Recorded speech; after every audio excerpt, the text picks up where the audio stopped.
신명기 49번째 시간입니다. 오늘은 내겐 너무 가벼운, 무거운 하나님 말씀이란 제목으로 같이 나눠보려고 합니다. 여러분은 요새 어떤 고민을 가지고 계신가요? 취업? 네. 네. 돈? 건강? 네. 혹시 성경을 읽고 나서 아니면 설교를 듣고 난 후에 나 어떡하지? 이런 고민 혹시 해본 적 있으신가요? 매번 그래요 라고 답하시는 분들은 이 설교를 안 들으셔도 돼요. 그런데 가끔 그래요, 한 번도 그런 적 없어요 라고 대답을 하시는 분들은 꼭 듣고 한번 생각을 해보셨으면 좋겠습니다. 내가 하나님을 진짜 잘 믿고 있는지에 대해서 말이죠. 오늘 본문 말씀은 이제 민수기 22장부터 시작을 합니다. 여기에서는 비슷한 이름을 가진 두 인물이 나오고 있어요. 한 사람은 발락이고 또 한 사람은 발람입니다. 발락은 모압의 왕이었어요. 그는 이스라엘이 사람들이 이제 아모리인들을 어떻게 쳤는지 보았고, 또 이스라엘 사람들의 수가 너무 많은 거에 대해서 두려움을 가지고 있었습니다. 그래서 저 사람들이 우리 나라도 쳐들어올 텐데 어떻게 해야 되나 이렇게 생각을 하다가 생각난 사람이 부올의 아들 발람이었습니다.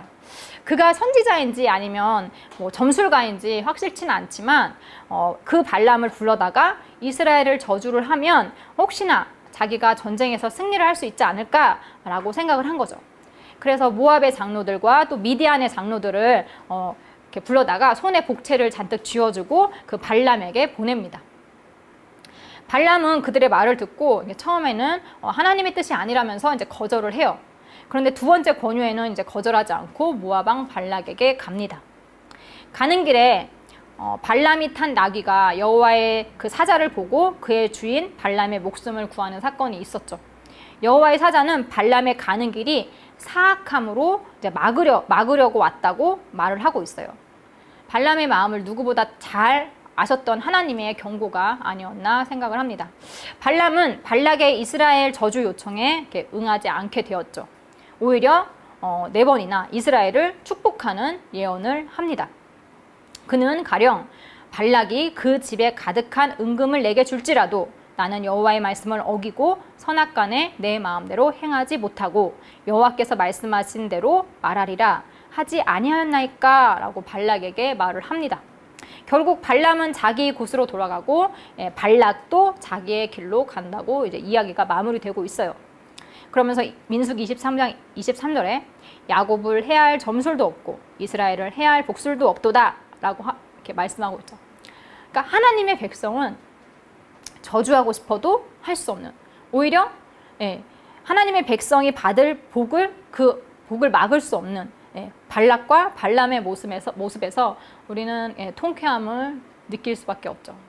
저만 그런가요? 아무튼 그런데요, 25장에서 큰 사건이 터집니다.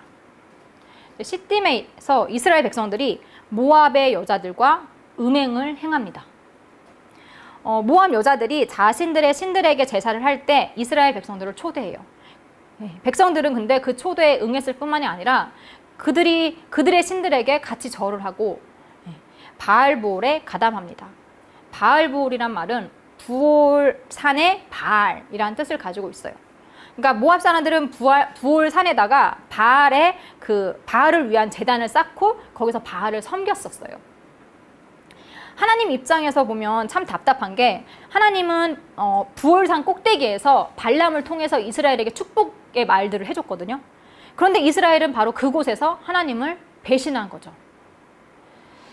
발람이 세 번째로 예언한 곳이 부올산이었습니다. 바로 그곳에서 이스라엘 백성들은 우상 숭배하지 말라는 하나님의 말씀을 어겼습니다. 하나님과의 언약을 지키지 않았던 거죠.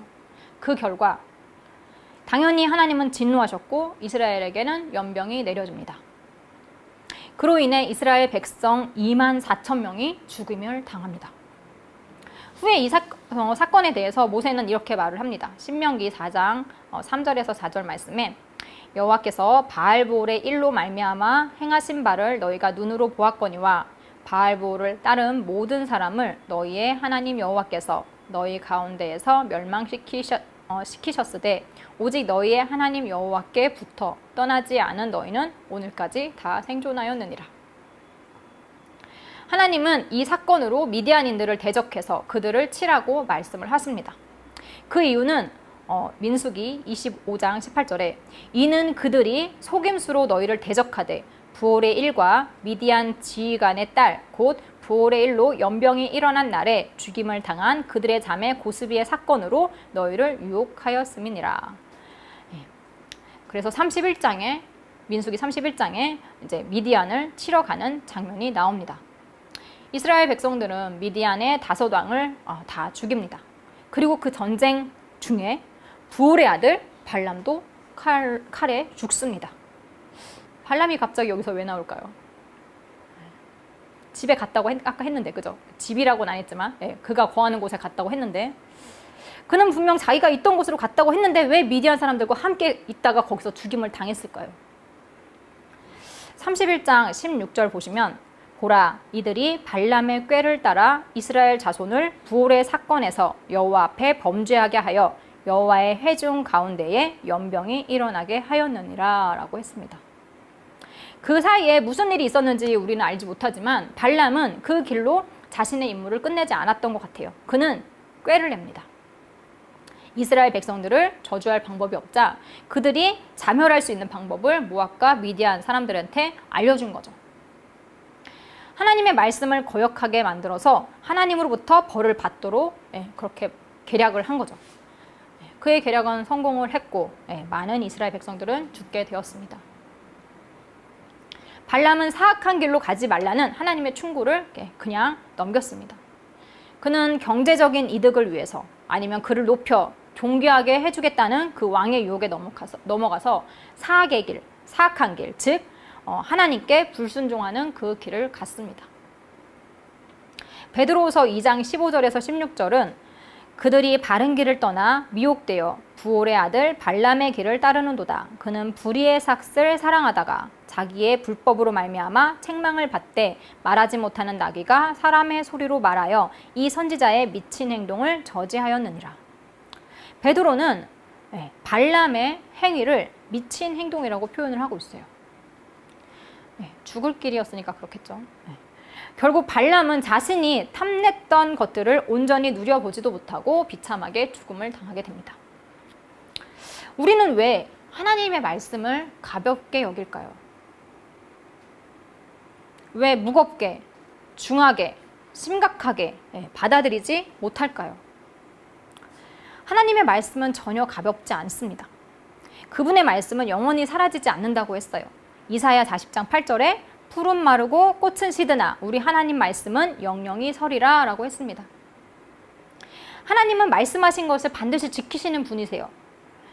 이에 대해서 발람의 두 번째 예언에서도 말하고 있죠. 23장 19절에 하나님은 사람이 아니시니 거짓말을 하지 않으시고 인생이 아니시니 후회가 없으시도다. 어찌 그 말씀하신 바를 행하지 않으시며 하신 말씀을 실행하지 않으시랴. 하나님의 말씀에 불순종하면 죽음뿐입니다. 이는 아담과 하와부터 시작해서 성경 곳곳에 나타나고 있는 사실이죠. 신명기 28장에서는 하나님의 말씀을 실행하지 않을 경우 받을 저주들이 줄줄이 기록이 되어 있습니다. 그럼에도 불구하고 사람들, 특히 예수님을 믿는다고 말하는 사람들이 하나님의 말씀대로 살지 않는 것에 대해서 크게 생각하지 않는 것 같아요. 두려워하지도 않습니다. 매주 듣는 설교는 그냥 좋은 말씀으로 아니면 마음의 평안을 얻는 감동적인 그런 말처럼 아니면 인생의 교훈인 것 마냥 듣습니다. 때로는 맨날 하는 얘기 또 하고 또 한다고 잔소리처럼 듣기도 하죠. 우리가 잔소리 들을 때 한 귀로 흘리듯이 하나님의 말씀도 그렇게 흘려버리곤 합니다. 때로는 설교를 자장가처럼 조는 시간으로 보내기도 합니다. 아예 듣지를 않는 거죠. 하나님 말씀 안 들어도 제대로 몰라도 사는데 지장이 없기 때문에 그렇게 할 수 있는 거겠죠. 그런 사람들이 정말 하나님을 믿고 있는 걸까요? 여러분의 경우엔 왜 하나님 말씀을 안 들으시나요?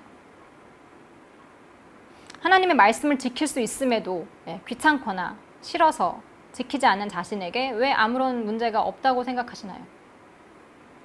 왜 나랑은 상관없는 명령이라고 간주하시나요? 왜 하나님 말씀을 안 지켜도 상관없다고 여기시나요?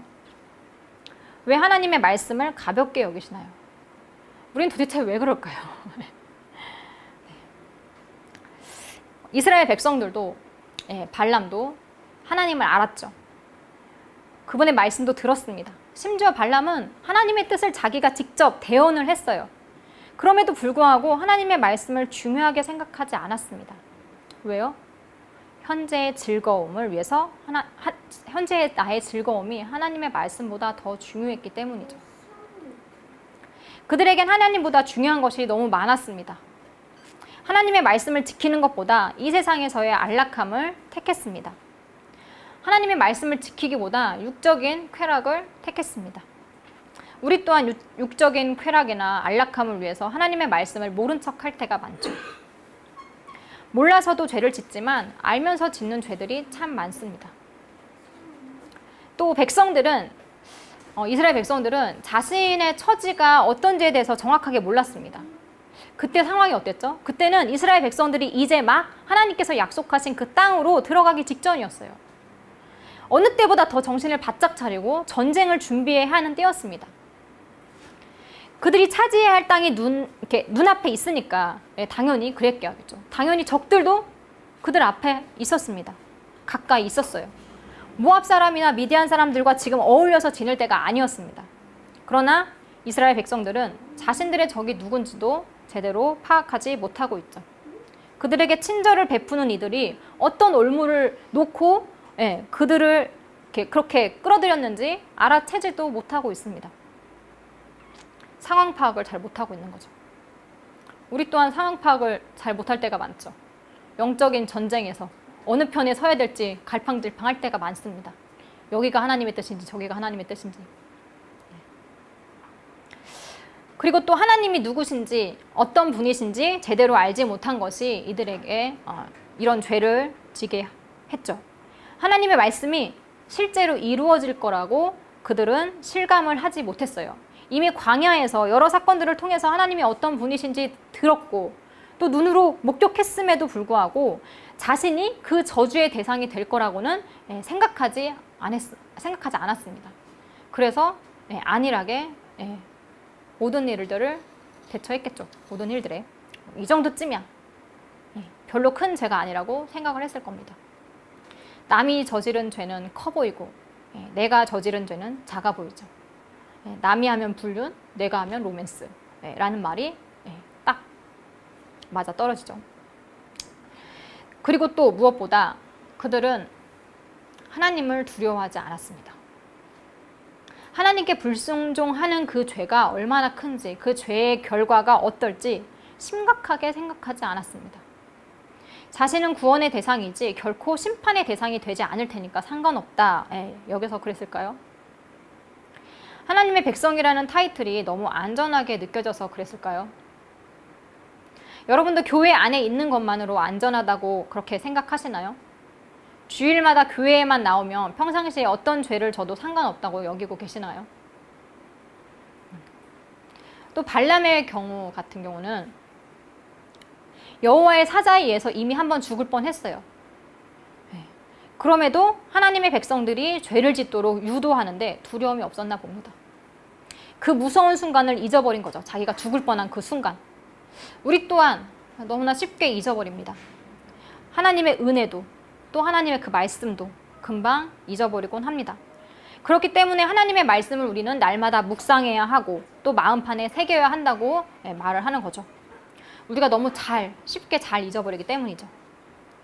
하나님의 말씀이 우리 마음에 새겨져 있지 않고 그냥 지식으로만 알고 있다면 어떤 갑작스러운 상황들이 닥쳤을 때 우리는 결코 하나님의 말씀대로 행동하지 못합니다.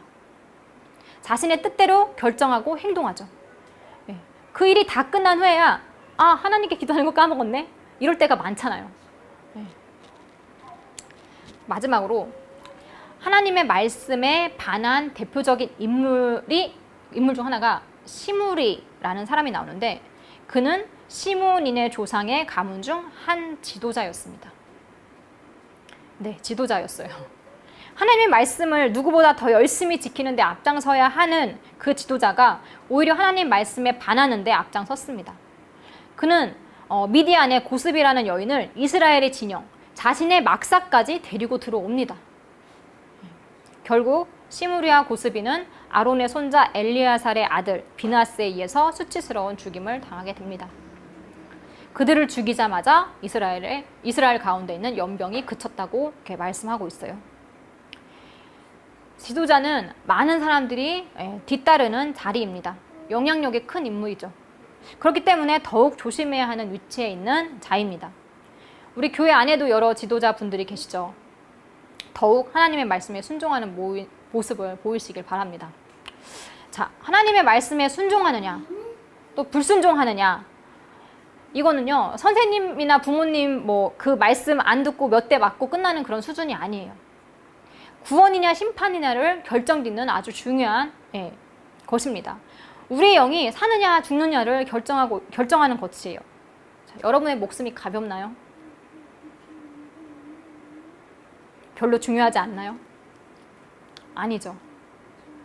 그렇기 때문에 하나님의 말씀은 우리에게 전혀 가볍지 않은, 반드시 지켜야 하는, 부담을 팍팍 가져야 하는, 고민해야 하는 그런 말씀입니다.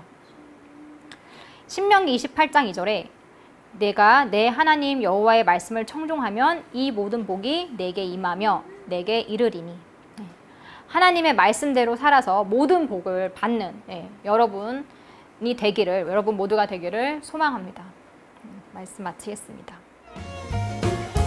주의 기도를 드리며 하늘에 계신 우리 아버지, 적임 받으시오.